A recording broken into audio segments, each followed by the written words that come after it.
한국인 과학자들이 게으름만 피우고 직접 나서서 실험을 한다는 소리가 들리지 않는 이유, 그것은 바로 한국인 연구자들이 안녕하세요, 닥터 스톤입니다. 바로 얼마 전 온 나라를 떠들썩하게 만든 신비의 물질 초전도체, 오늘은 바로 그 초전도체에 대한 이야기를 계속 해보도록 하겠습니다. 저는 반도체, 초전도체, 그래핀 등등 다양한 신소재 물질들을 연구해온 물리학 박사 연구원이고요. 이 채널은 제가 하고 싶은 말들 마음껏 하려고 만든 채널입니다. 한국인 과학자들이 상온 초전도체라는 엄청난 물질을 만들었다고 지금 난리인데요. 이 링크를 보시면 지난 영상들에서 했던 이야기들도 보실 수 있습니다. 자, 지난 시간에는 미국, 중국, 인도 연구팀이 연구 성과를 말씀드렸는데요. 한국인 연구자들이 만들었다는 그 LK99 물질에 대해서 지금 미국, 중국, 인도뿐만 아니라 전 세계의 수많은 연구진들이 지금 연구를 하고 있습니다.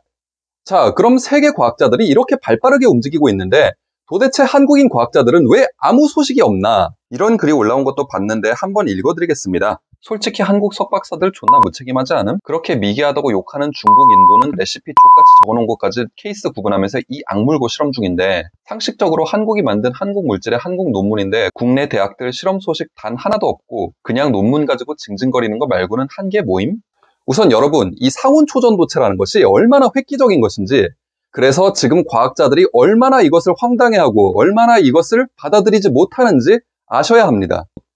먼저 초전도 현상을 발견한 역사로 돌아가 보도록 하겠습니다. 1911년 네덜란드의 물리학자 온네스는 세계에서 처음으로 수은을 아주 낮은 온도로 만들었을 때 저항이 갑자기 0으로 떨어지는 것을 발견했습니다. 절대 온도는 섭씨 약 마이너스 273도를 절대 온도 0의 기준으로 잡아서 만든 온도입니다. 절대 온도 0도는 물질을 이루는 모든 원자들이 그 자리에서 정지한다는 것을 의미하기에 절대 온도 0도보다 더 낮은 온도는 존재하지 않습니다. 즉 세상에 존재하는 가장 차가운 온도라는 거죠. 그 당시에도 물질의 온도가 내려가면 전기 저항이 줄어드는 것은 많이 알려져 있었습니다. 하지만 물질의 온도가 절대 온도 0도에 도달하기도 전에 전기 저항이 갑자기 훅 떨어져서 0이 된다. 이것은 굉장히 놀라운 현상이었죠. 이 신비로운 현상을 설명해 보려고 물리학자들은 갖가지 이론들을 다 만들어 봤지만 별로 성공적이지 않았습니다.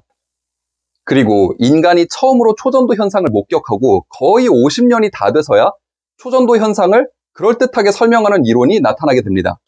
이 이론은 바딘, 쿠퍼, 슈리퍼 3명의 물리학자들의 공동 작품이었는데요.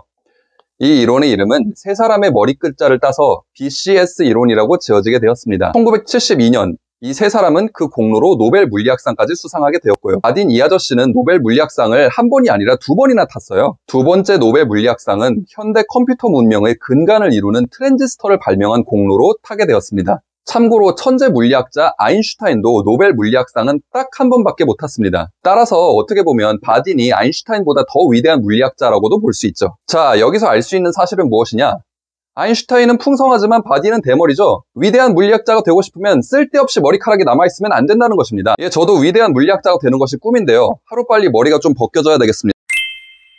네, 첫 번째 영상에서 말씀드린 것처럼 아무리 전기가 잘 통하는 물질이라 해도 물질 속을 지나가는 전자는 빽빽한 숲속을 지나가는 사람처럼 이렇게 부딪히는 저항력을 받게 됩니다. 네, 그런데 초전도체 속을 지나가는 전자는 마치 잘 훈련된 군사들처럼 빽빽한 나무 숲속을 싹싹싹싹 피해서 지나간다고 생각할 수 있습니다. 자, 그럼 그 비결이 뭐냐? BCS 이론에서 말하는 것은 초전도체 속에서는 전자가 2인 1조로 서로 둘씩 손을 잡고 다닌다는 것인데요. 그렇게 둘씩 다니는 경우에는 신기하게도 혼자 다닐 때보다 나무에 부딪히지 않는다고 보는 것입니다. 말하자면 전자도 커플을 이룬다는 것인데요. 참으로 기분이 더럽지 않을 수 없습니다. 하지 말라고 했다! 네, 그런데 여기서 이상한 점은 일부 물질의 경우에는 액체 질소 정도의 온도만 돼도 초전도체가 된다는 것입니다. 보통의 초전도체는 특수 냉각제인 액체 헬륨으로 냉각시켜야만 작동할 수가 있는데요. 일부 초전도체는 조금 덜 차가운 액체 질소로도 작동이 가능합니다. 액체 질소는 손으로 만질 경우에는 동상을 입을 정도로 굉장히 차가운 물질이지만 물리학의 관점에서 보면 굉장히 뜨거운 물질입니다. 아 뜨거! 네, 그 정도의 높은 온도라면 2인 1조에 손을 잡는 그 결합력이 버티질 못해서 깨지고 전자들이 2인 1조를 이루지 못하고 혼자 돌아다니게 되고, 따라서 초전도 현상이 일어나지 않아야 정상입니다. 그러면 어떤 물질은 액체 질소 온도에서도 초전도 현상이 나타나는 이유가 도대체 뭐냐? 이들이 아주 강력한 결합력으로 손을 잡고 있냐? 아니면 또 다른 전혀 다른 방법으로 초전도 현상이 나타나는 것인가? 몰라! 나도 몰라. 이 물질들이 액체 질소 정도의 온도에서도 초전도체가 되는 이유는 아직도 풀리지 않은 미스테리, 수십 년 동안 풀리지 않은 장기 미제 사건으로 남아있는 중입니다. 네, 그러니까 대략적인 몽타주, 대략적인 실마리는 잡았는데 아직도 범인을 확실히 잡지 못한 상태라고 생각하시면 되겠습니다. 그러니까 아직 액체 질소 초전도체도 규명되지 않았는데 그보다 훨씬 높은 온도인 상온 초전도체라니 이것은 엄청난 센세이션이 아닐 수 없죠. 네, 그리고 상온 초전도체 LK99를 만든 연구자들은 자신들이 만든 물질이 BCS 이론을 넘어선 새로운 이론으로 작동한다고 말하고 있습니다. 좀 더 자세히 말씀드리면 이 연구를 처음으로 시작한 고 최동식 교수는 1990년대 전자들이 아주 차가워지면 기체가 액체가 되는 것처럼 수증기가 물이 되는 것처럼 액화된다고 이야기를 했고요. 이렇게 액체가 된 전자가 물질 속을 자유롭게 흘러다닐 수 있다고 이야기를 했습니다. 이 이론에 따라 최동식 교수의 제자인 이석배, 김지훈 두 명의 연구자들은 연구를 시작했고요.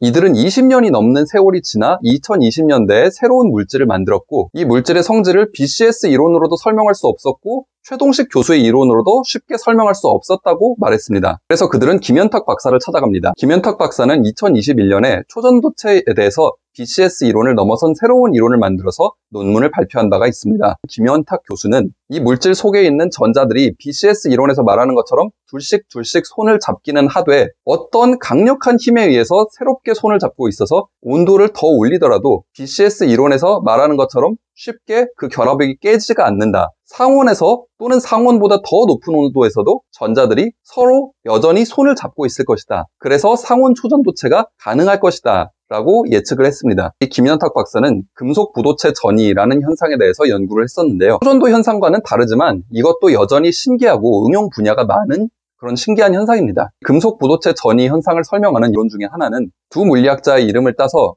브리크만 라이스 이론, 즉 BR 이론이라고 합니다. 그리고 김현탁 박사는 자신이 잘 아는 이 BR 이론과 초전도체를 설명하는 BCS 이론을 합쳐서 BR BCS 이론이라는 것을 만들어냅니다. 아까 말씀드린 것처럼 이 이론에 따르면 어떤 특정한 물질들은 기존의 초전도체보다 훨씬 더 높은 온도에서도 초전도성이 유지됩니다. 이 BR-BCS 이론은 상온 초전도체의 가능성을 제시한 이론이라고 할 수가 있는데요.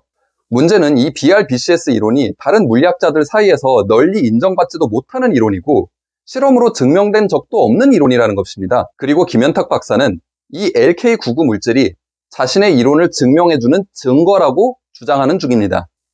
이제 여러분들은 기존의 물리학자들이 왜 그렇게까지 황당해하는지 아실 수 있을 겁니다. LK99 물질은 지금까지 받아들여진 적이 없는 이론에 기초하고 있기 때문입니다. 어떤 과학자가 자신이 타임머신을 만들었다고 주장합니다. 그 작동 원리가 뭐냐고 묻자 이 과학자는 이 타임머신은 깐타피아 이론에 의해서 작동한다고 주장을 합니다.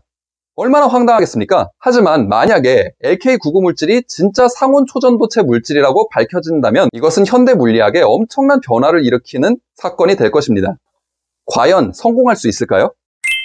그럼 이 엄청난 세기의 발견에 대해서 한국인 과학자들이, 한국인 석박사 교수들이 이렇게 팔짱만 끼고 아무것도 하고 있지 않은 이유는 무엇일까? 한국인 과학자들이 게으름만 피우고 직접 나서서 실험을 한다는 소리가 들리지 않는 그것은 바로 한국인 연구자들이 사실은 엄청나게 열심히 실험을 하고 있기 때문입니다. 그게 무슨 소리냐? 여러분 그 유명한 말 들어보셨죠? 얘들아, 공대생들이 바쁘고 힘들다고 하는 말 사실은 믿으면 안 된다. 걔네들은 진짜로 몇 배로 힘들고 바쁜데 사실 걔네들은 말도 잘 못하고 글도 잘 못 써서 자기들이 얼마나 힘든지 표현을 못한다. 사실 걔네들이 힘들다고 말하는 것보다 몇 배 더 힘들다고 생각하면 된다. 아, 지금 끌려고 했죠?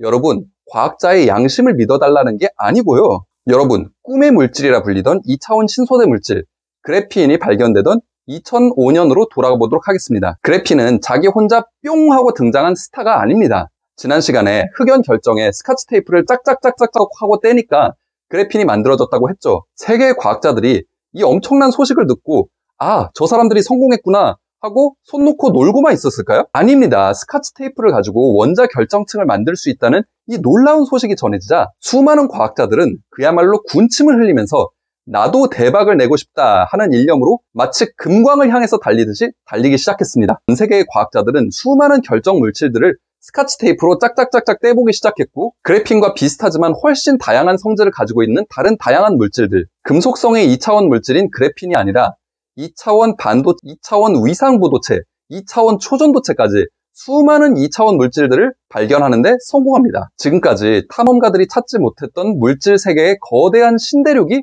발견된 것입니다. LK99의 경우도 마찬가지입니다. 만약에 이 물질이 진짜로 상온 초전도체라고 밝혀진다고 치죠. 그러면 거의 비슷한 방법으로 만들 수 있는 조금씩 다른 재료를 쓴 수많은 물질들이 튀어나오게 될 것입니다. 어쩌면 LK99보다 더 높은 온도에서 더 전류를 잘 흘리는 더 대량 생산이 쉬운 새로운 물질들이 나오게 될 수도 있죠. 여러분, 한국인 과학자들이 이 엄청난 잭팟을 내버려 두고 헤헤, 이 물질은 초전도체가 맞지만 나는 아무 짓도 안 해야지. 헤헤, 내가 이석배가 얼마나 병신 같은지 알려주겠어.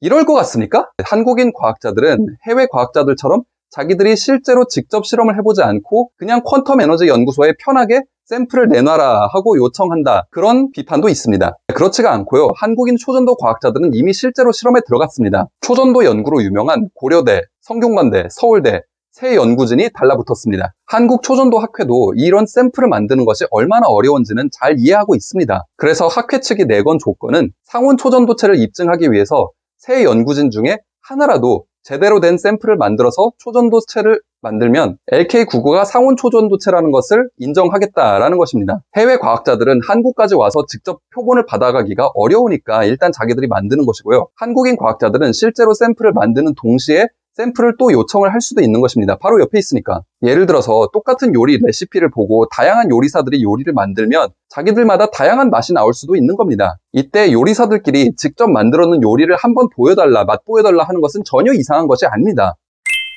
또한 만약에 LK99를 만드는 레시피가 실수로 잘못 쓰여졌다고 가정을 해봅시다. 그러니까 만약에 이 물질이 초전도체가 맞기는 한데 아주 우연히 만들어졌어요. 다시는 똑같은 물질을 만들 수가 없어요. 여러분, 지킬 박사와 하이드 이야기 아시죠? 아주 유명한 이야기니까 시간이 없으니까 빠르게 가도록 하겠습니다. 이 이야기는 천재 과학자이자 천재 의사인 지킬 박사가 사람을 천사로도 악마로도 만들 수 있는 약에 대해서 연구를 하면서 시작됩니다. 그런데 지킬 박사는 선한 사람이 되겠다는 처음의 다짐과는 달리 밤이면 밤마다 악마가 되는 약을 먹고 악마가 되어서 수많은 나쁜 짓을 저지르고 다니고 그 쾌락에 중독돼 버립니다. 뒤늦게 정신을 차린 지킬 박사는 원래 모습으로 돌아가기 위해서 선한 사람이 되는 약을 먹어야 하는데 아무리 약을 만들어 먹어도 원래대로 사람이 돌아오질 않습니다. 왜 그런 것이냐? 알고 봤더니 처음에 약을 만들 때 약의 재료 속에 섞여 들어간 아주 미세한 불순물이 사람을 악마로도 천사로도 만들 수 있게 만든 것이고 그 불순물이 뭔지가 알 수가 없으므로 그 약은 다시는 똑같이 만들 수 없게 돼버린 것입니다. 만약에 어쩌면 LK99가 우연히 딱 한 번 성공한 실험이면 어떻게 되는 겁니까? 수많은 과학자들이 잘못된 레시피를 가지고 삽질을 하고 있는 겁니다. 레시피를 가지고 그대로 만들어 봤는데 안 된다라고 다른 과학자들이 주장을 하고 레시피를 제공한 측에서는 우리는 분명히 제대로 된 레시피를 제공했다라고 주장을 하고 이런 혼란을 줄일 수 있는 것이 바로 샘플 요청입니다. 연구진이 만든 LK99가 다른 사람들이 만든 물질과 똑같은 물질인지 확인하는 차원에서요.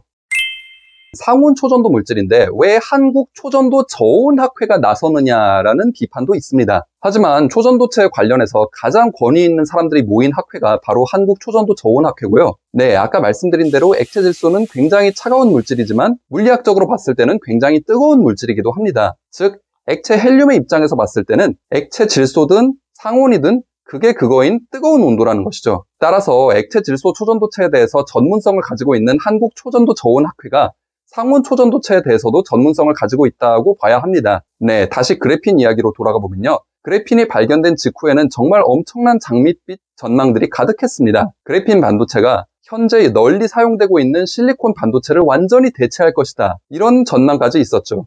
하지만 그래핀이 발견된 지 벌써 20년이 다 됐는데 그래핀은 아직 실험실에서 연구를 하는 단계고 실생활에 널리 적용되지를 못했습니다. 네, 이것은 마치 라이트 형제가 최초로 비행기를 발견하고 나서 수십 년이 지나서야 비로소 우리가 현재 보는 것과 비슷한 여객기가 나오게 된 것과 마찬가지라고 생각하시면 됩니다. 상온 초전도체가 설령 실제로 발견된다 칩시다. 하지만 그것을 실생활에 적용할 때는 정말 예상치 못한 문제점이 나타날 수도 있습니다. LK99 물질의 발견을 두고 벌써부터 주식시장이 출렁출렁 움직이는 것은 너무 성급하다는 말씀입니다. 이게요, 제가 절대로 주식을 미리 사지를 못해서 드리는 말씀이 아니고요.